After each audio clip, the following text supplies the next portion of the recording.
لیکن یہ کہ امام مہدی کی حکومت قائم کرنے کے لیے کون لوگ آئیں گے؟ عرب جو ہیں وہ اندر سے کھوکھلے ہو چکے ہیں، عیاشی نے، دولت نے، پیسے نے، دولت، پیسہ، عیاشی، اس کی وجہ سے کھوکھلے ہو چکے ہیں۔ یہاں میں آپ کو دو حدیثیں سنانا چاہتا ہوں۔ سنن ابن ماجہ کی روایت ہے حضرت ابو ہریرہ سے رضی اللہ تعالی عنہ، قال قال رسول اللہ صلی اللہ علیہ وسلم اذا وقعت الملاحم بعث اللہ بعثا من الموالی ہم اکرم العرب فرسا واجودہ سلاحا یوید اللہ بہم الدین، رواہ ابن ماجہ عن ابی ہریرہ رضی اللہ تعالی عنہ۔ جب ملاحم کا دور شروع ہوگا تو اللہ تعالیٰ اٹھائے گا ایک لشکر یا لشکروں پر لشکر موالی میں سے۔ موالی کون ہے؟ عربوں نے جب فتح کیا تھا اس پورے علاقے کو خلافت راشدہ کے دوران، اور پھر وہ لوگ جو ہے، ایک رائے تو یہ تھی کہ انہیں غلام بنایا جائے سارے آبادیوں کو، لیکن یہ کہ حضرت عمر کا اجتہاد تھا، اس کے مطابق جو ان کو غلام نہیں بنایا گیا تو وہ موالی کی حیثیت رکھتے ہیں۔ عربوں میں دم نہیں ہے، موالی میں سے لشکر اٹھیں گے کہ جو در حقیقت حضرت مہدی کی حکومت کو قائم کریں گے۔ دوسری حدیث سنیے، عن عبداللہ ابن الحارث رضی اللہ تعالی عنہ، اور یہ ابن ماجہ کی روایت ہے، قال قال رسول اللہ صلی اللہ علیہ وسلم یخرج الناس من المشرق فیوطئون للمہدی یعنی سلطانہ، لشکر نکلیں گے، لوگ آئیں گے مشرق سے، اور وہ حضرت مہدی کی حکومت کو جمائیں گے اور قائم کریں گے۔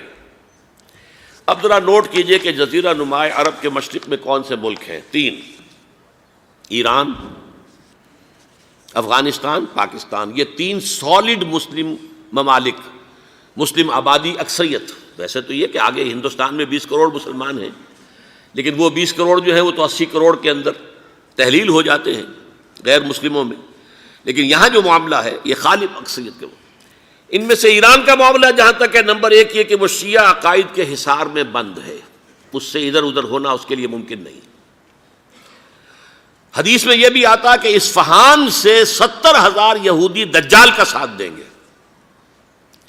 لیکن بہرحال خراسان ایک صوبہ ہے افغانستان کا اس وقت بھی، شمال مشرقی کونے میں، مجھے امید ہے وہاں سے خیر کی، کیونکہ خراسان کا لفظ وہاں پہ شامل ہے، اور حضور کی حدیث میں بعد میں آپ کو سناؤں گا کہ خراسان سے فوجیں چلیں گی جو یروشلم کو دوبارہ حاصل کریں گی، فتح کریں گی۔ جیسے پہلے یروشلم کھویا عربوں نے تھا، دوبارہ حاصل کیا تھا کرد نے، کرد خون صلاح الدین ایوبی رحمۃ اللہ علیہ، ایسے اب پھر عربوں نے کھویا ہے، لیکن لینے والے خراسان سے لشکر آئیں گے۔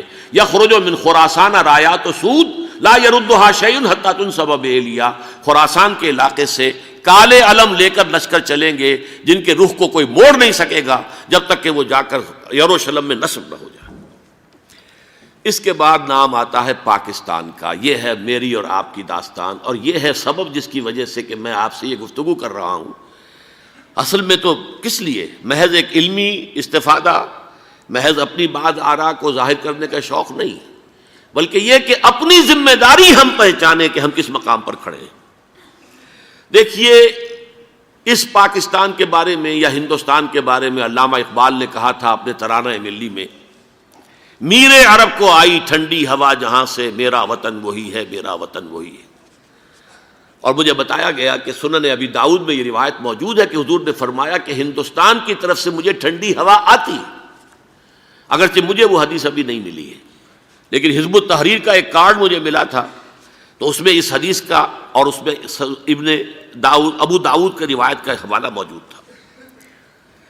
لیکن میں جو چیز آپ کو بتا چکا ہوں وہ یہ کہ الف ثانی کا پورا تجدیدی کارنامہ اس ہندوستان کی سرزمین میں ہوا۔ مجدد الف ثانی شیخ احمد سرندی، شاہ ولی اللہ دہلوی، سید احمد بریلوی، وہ تو ہمارے پاکستان میں آ کر جو ہے ان کا خون جذب ہوا ارض پاکستان میں۔ پھر شیخ الہند مولانا محمود حسن۔ تحریک خلافت چلی تو صرف ہندوستان میں چلی اور کہیں نہیں چلی۔ آزادی کی تحریک چلی پوری دنیا میں، وہ نیشنلزم کی بنیاد پر چلی، ملے نیشنلزم، عرب نیشنلزم، ترک نیشنلزم۔ ہمارے ہاں چلی تو اسلام کے نام پر، پاکستان کا مطلب کیا؟ لا الہ الا اللہ۔ پھر پاکستان قائم ہوا معجزے کے طور پر، بلکہ نازل ہوا ہے لیلۃ القدر میں، انا انزلناہ فی لیلۃ القدر، جیسے قرآن نازل ہوا لیلۃ القدر میں، یہ پاکستان بھی نازل ہوا لیلۃ القدر میں۔ اس کا برقرار رہنا ابھی تک معجزہ ہے۔ ہندو یہ سمجھتا تھا، کانگریس سمجھتی تھی کہ جھٹپٹ ختم ہو جائے گا۔ پھر یہ کہ اس کا قرارداد مقاصد کا پاس ہو جانا، مزید بھی اور اضافی دفعات دستور میں آ جانا، اب کمرشل انٹرسٹ کو ربا قرار دے کر حرام قرار دینا، یہ سارے لینڈ مارکس ہیں کہ جو اشارہ کر رہے ہیں کسی چیز کی طرف، معاملہ کدھر جا رہا ہے۔ پھر یہ کہ یہ جو 14ویں صدی کے مجدد تھے شیخ الہند، اس کے بعد سے کچھ ایسی شخصیتیں عظیم پیدا ہوئی ہیں ہند میں، جن کو میں سمجھتا ہوں کہ 14ویں صدی کے مجدد اور 15ویں صدی کے مجدد کے درمیان یہ 15ویں صدی کے مجدد کی راہ کو سیدھا کرنے والے، جیسے کہ حضرت یحییٰ نے کہا تھا میں تو آنے والے کا راستہ سیدھا کر رہا ہوں حضرت عیسیٰ کے لیے، ایسے ہی 15ویں صدی کے لیے امام مہدی کے لیے راستہ صاف کرنے والے سب سے پہلے علامہ اقبال، جنہوں نے اسلام کا تصور دین کی حیثیت سے دوبارہ زندہ کیا ہے، ورنہ اسلام ایک مذہب کی شکل اختیار کر چکا تھا۔ پھر مولانا مودودی، مولانا ابوالکلام آزاد حکومت الہیہ کے نعرے کے ساتھ میدان میں آئے۔ یہ اقبال نے جو تصور پیش کیا تھا اس پر عملی جد و جہد کے لیے حزب اللہ قائم ہوئی۔ نوٹ کر لیجئے 11 برس کا فرق ہے عمر کا علامہ اقبال کے اور ابوالکلام کے، اور 1913 میں جب حزب اللہ قائم کی ہے اس وقت علامہ اقبال کی ملی شاعری اپنے عروج کو پہنچ چکی تھی۔ پھر یہ کہ علامہ اقبال کے بعد تعمیل جو ہے اس کام کی وہ ابوالکلام نے کی، لیکن روایتی علماء نے کی شدید مخالفت کی وجہ سے وہ بددل ہو کر چھوڑ گئے، کانگریس میں شامل ہو گئے، بساط جو ہے حزب اللہ کی انہوں نے لپیٹ دی۔ پھر مولانا مودودی آئے، انہوں نے وہ ڈور جو ہے اس کا سرا تھاما، جماعت اسلامی قائم کی حکومت الہیہ ہی کے قیام کے لیے۔ اگرچہ میرے نزدیک یہ کہ وہ انتخابی اور ایک قومی سیاست کی ایک جماعت بن کر پاکستان میں جو ہے دلدل میں پھنس گئی ہے، اب ہم اس کی کوشش کر رہے ہیں، تنظیم اسلامی اور یہ تحریک خلافت جس کے تحت یہ جلسہ ہو رہا ہے، یہ ساری چیزیں وہ ہیں کہ آپ کو سوائے پاکستان کے اور کہیں نہیں ملیں گی پوری دنیا میں۔ معلوم ہوتا ہے کہ پاکستان کو بہت بڑا رول پلے کرنا ہے اس میں، اور اس کے ساتھ اب جمع کر لیجئے افغانستان کی عمارت افغانستان، اسلامی عمارت افغانستان قائم ہو چکی ہے۔ یہ پچھلے 20 سالوں میں جو کچھ وہاں ہوتا رہا ہے اس سے پہلے تصور نہیں ہو سکتا تھا۔ علامہ اقبال کے فرزند بھی دیکھ کر آئے ہیں، تو اگرچہ وہ خود میں سمجھتا ہوں کہ خاصے انہیں آپ لبرل کہیں، آزاد خیال کہیں، لیکن اس درجے متاثر ہو کر آئے تھے کہ انہوں نے یہ کہا افغانستان میں جو میں نے حالات دیکھے ہیں کہ اگر 2-4 اور مسلمان ملکوں کے اندر یہ نظام قائم ہو جائے تو پوری دنیا مسلمان ہو جائے گی۔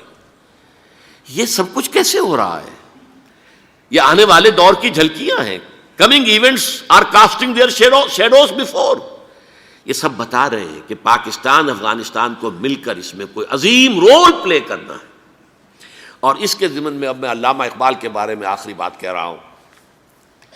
علامہ اقبال کے بارے میں عام یہ خیال ہے، انہوں نے اپنے خطبات میں مہدی کا اور نزول مسیح کا، حالانکہ میں کل پڑھ رہا تھا مولانا سید احمد اکبر آبادی رحمۃ اللہ علیہ کا ایک مقالہ ان کا کہ علامہ اقبال نے ابن خلدون کے بارے میں یہ کہا ہے کہ مہدی کا اور نزول عیسیٰ کا دونوں کا انہوں نے انکار کیا ہے، حالانکہ ابن خلدون نے نزول عیسیٰ کا انکار نہیں کیا، صرف مہدی کا انکار کیا ہے۔ بہرحال علامہ اقبال نے خطبات میں انکار کیا ہے، لیکن یہ کہ اپنی شاعری کے اندر میں چیلنج کرتا ہوں کسی بڑے سے بڑے اقبال شناس کو، ان کا یہ شعر ذرا سنیے: خضر وقت از خلوت دشت حجاز آید بروں، کارواں زی وادی دور و دراز آید بروں۔ خضر وقت، امام وقت، رہنمائے وقت، قائد وقت، خلوت دشت حجاز، حجاز کی صحرا کی کسی خلوت گزینی سے نکل کر باہر آئیں گے۔ میں حیران ہوتا ہوں علامہ کے اس فکر پر اور اس مصرے پر۔ یہاں انہوں نے شیعہ اور سنی دونوں کے کانسیپٹ جمع کر دیے۔ شیعہ کا کانسیپٹ یہ چھپے ہوئے کسی غار میں وہاں سے برآمد ہوں گے، اور ہمارا کانسیپٹ میں ام سلمہ رضی اللہ تعالیٰ عنہ کی حدیث سنا چکا، چھپے ہوئے ہوں گے وہ وہاں پر، مدینے سے نکل کر آ کر مکے میں چھپ جائیں گے۔ اس خانہ جنگی کی حالت میں لوگ ان کی طرف دیکھ رہے ہوں گے، سوچتے ہوں گے انہیں میدان میں آنا چاہیے، کوئی پارٹ پلے کرنا چاہیے، امت کی رہنمائی کرنی چاہیے، لیکن وہ چھپیں گے، وہ کارے ہوں گے، وہ اس ذمہ داری کو قبول نہیں کرنا چاہیں گے، جا کے چھپ جائیں گے مکے میں، وہاں سے مکے والے انہیں نکالیں گے، اور وہ کارے ہوں گے، انہیں بالکل یہ پسند نہیں ہوگا کہ یہ ذمہ داری اٹھائیں۔ تو خضر وقت از خلوت دشت حجاز آید بروں، کارواں زی وادی دور و دراز آید بروں۔ کارواں جو چلے گا ان کی مدد کے لیے اس وادی دور و دراز، اس عظیم وادی دور و دراز، یہ وادی سندھ ہے۔ وادی سندھ جو ہے ہم سمجھتے ہیں کہ صرف یہ پاکستان اور پنجاب جو ہے یہ اس میں شامل ہے، سندھ اور پنجاب نہیں، افغانستان کا پورا مشرقی علاقہ اس میں شامل ہے۔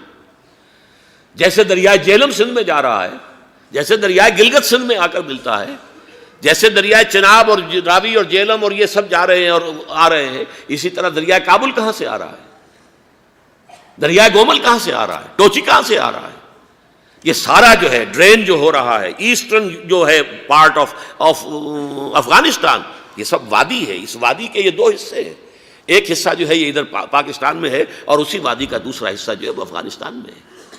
کارواں زی وادی دور و دراز آیت بروں، کارواں چلے گا یہاں سے، یخرج ناس من المشرق یؤتون للمہدی یعنی سلطان ہی، مشرق سے فوجیں چلیں گی کہ جو مہدی کی حکومت قائم کریں گی، اور یخرج من خراسان رایات و سود، اور خراسان سے سیاہ پرچم چلیں گے کہ جن کا رخ کوئی موڑ نہیں سکے گا، حتیٰ تنصب بیلیا، یہاں تک کہ وہ جا کر یروشلم کے اندر نصب ہو جائیں گے۔